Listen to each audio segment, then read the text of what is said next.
Hola, ¿cómo están? Yo soy la doctora Belice y el día de hoy les voy a hablar de una manera detallada pero muy sencilla acerca de las diferencias que existen entre la anorexia y la bulimia.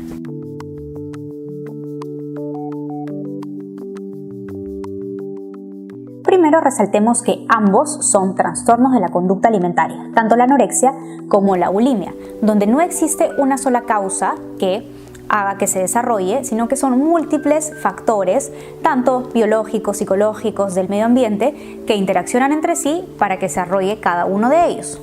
Por otro lado, el video de hoy va a estar centrado en las características clínicas de cada uno de ellos que hacen que se diferencien. Es decir, aquellas características que nosotros podemos ver, aquellos síntomas que podemos ver u observar, ¿no? Y que nos van a decir que una persona tiene anorexia o que otra persona tiene bulimia. Pero no vamos a hablar acerca de ciertas características específicas que tiene cada uno de ellos y de diferencias, como de repente algunos cambios neurobiológicos, algunos cambios en los factores que intervienen específicamente en cada uno de ellos, o también cambios a veces cerebrales u hormonales que existen en el cuerpo, entre otros. La anorexia, por su parte, se caracteriza por una restricción en la ingesta de las calorías, es decir, una disminución en la ingesta de calorías que uno come día a día, lo cual va a ocasionar un peso significativamente bajo, ¿no? O bastante bajo para la edad, para el sexo y también para nuestra salud física, ¿no? Hay un miedo intenso a engordar, a subir de peso, ¿no? Que también se va a igualar con una conducta para interferir cualquier cosa que pueda subir nuestro peso o hacernos aumentar de peso, ¿no? Hay una distorsión en cómo nosotros vemos nuestro cuerpo y también en cómo evaluamos nuestro peso, inclusive cuando el peso está significativamente bajo, ¿no? Y también, por otro lado, hay una alteración, ¿no? Para evaluar la gravedad de nuestra disminución del peso. La anorexia también puede ser de tipo restrictivo y de tipo con atracones y purgas, pero no los voy a marear mucho dándole detalle de cada uno de ellos. Por otro lado, también la gravedad en anorexia se identifica según el índice de masa corporal, que también los datos se los voy a dejar aquí al costado. Según el índice de masa corporal podemos hablar de una gravedad leve, severa, entre otros. Finalmente, los pacientes que tienen anorexia se suelen describir como pacientes que se deprimen fácilmente, que suelen tener mucha ansiedad, que buscan la perfección y que no se aceptan tal y como son. En la bulimia, por su parte, existen dos características principales. Hay episodios de atracones que, como les he explicado en otro de mis videos, son episodios que duran por lo menos 2 horas, donde la persona ingiere una cantidad excesiva de comida y muy rápido comparado con otras personas en el mismo momento, de la misma constitución, entre otros. Luego de ingerir esta gran cantidad de comida, pues la persona se siente muy mal física y emocionalmente, ¿no? Entonces luego van a ver la segunda característica principal, que son conductas inapropiadas, compensatorias para no subir de peso por estos atracones, que se caracterizan por autoinducirse el vómito, el ayuno prolongado, hacer muchísimo ejercicio o el uso inadecuado también de laxantes y de diuréticos. Estos episodios, tanto de atracones como de purgas o conductas inapropiadas, tienen que presentarse por lo menos una vez a la semana y que estén presentes por lo menos 3 meses de la vida.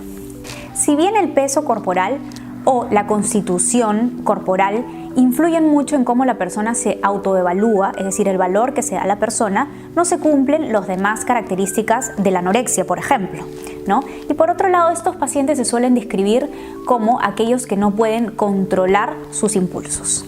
Entonces, las mujeres que tienen anorexia suelen ser mujeres que son muy delgadas, que quieren estar muy delgadas y que dejan de comer lo adecuado, las calorías necesarias para poder mantenerse en ese peso o tener inclusive un peso aún muchísimo más bajo, ¿no? Y no pueden observarse como que han bajado de peso, no lo pueden reconocer, no reconocen la gravedad de su peso. Y por otro lado, las pacientes que tienen bulimia, pues suelen tener episodios de una ingesta grande o rápida de muchísima comida y luego sentirse mal emocionalmente, físicamente y tener estas conductas compensatorias para no subir de peso, como los vómitos autoinducidos, el uso inapropiado de laxantes, de diuréticos, hacer muchísimo ejercicio o el ayuno. Es por eso que hay diferencias también en la constitución de cada una de las pacientes. Estas personas, las personas con anorexia suelen ser pacientes muy delgadas, ¿no? Y las personas que tienen bulimia suelen tener fluctuaciones en el peso o inclusive a veces tener un poco de sobrepeso.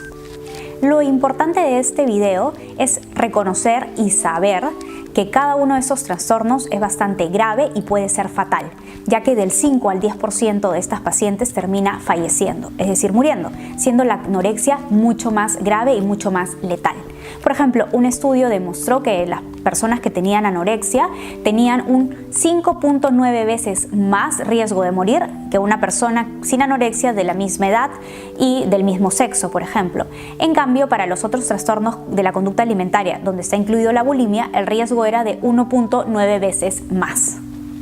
Por otro lado, si bien son de los trastornos de la conducta alimentaria de los que más se habla, siempre se suele conversar de la anorexia, de la bulimia, existen otros trastornos de la conducta alimentaria y el más común de estos trastornos de la conducta alimentaria no es ninguno de estos dos. El más común a nivel de la población en general es el trastorno por atracones, el cual les voy a dejar el link también más arriba para que conozcan un poco más acerca de qué es.